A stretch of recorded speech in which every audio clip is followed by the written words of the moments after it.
మా అమ్మలు సారులు ఘనంగా సాధన చెప్పండి. వెంకటరత్నవాళి గారి కుటుంబ సభ్యులు వచ్చారు ఘనంగా.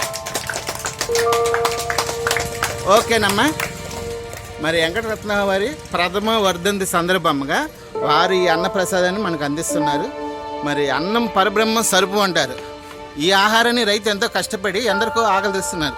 ముందు ఆ రైతన్నకి వెంకటరత్న వాళ్ళ కుటుంబ సభ్యుల నుంచి, వారి బంధువుల నుంచి, స్నేహితుల నుంచి, ప్రపంచ దేశాల నుంచి, మా ఓల్డేజ్ నుంచి, మా వృద్ధుల తరపు నుంచి రైతన్న రైతు కుటుంబాలు మీరు చల్లగా ఉండాలి. ఈరోజు అన్నదాతకు నిల్చున్నారు. అన్నదాత అన్నదాత అన్నదాత.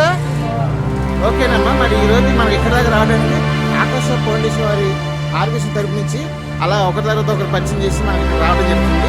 మరి వెంకటరత్న గారికి ఏం చేస్తున్నారు? 2 నిమిషాలు ఆత్మశాంతి కలగాలని మా వృద్ధులందరూ కలిసి శిరస్సు వంచి వారి వారి ఇష్టదేవాలతో వెంకటరత్న వారి గారికి ఆత్మశాంతి కలగాలనేసి మనస్ఫూర్తిగా కోరుకుంటున్నారు. మరి ఆ కుటుంబ సభ్యుల నుంచి, వారి బంధువుల నుంచి, స్నేహితుల నుంచి, ప్రపంచ అనేక మంది నుంచి, జీవరాశి నుంచి కూడా దేవుడి పిలుపు మేరకు స్వర్గస్థులయ్యారు. వారి స్వర్గంలో ఎక్కడున్నా సరే ఆత్మశాంతి కలగాలని మనస్ఫూర్తిగా మా వృద్ధులు అందరూ కోరుకుంటున్నాము. పల్లెలు శుద్ధి చేసుకున్నామా? వడ్డిస్తారు.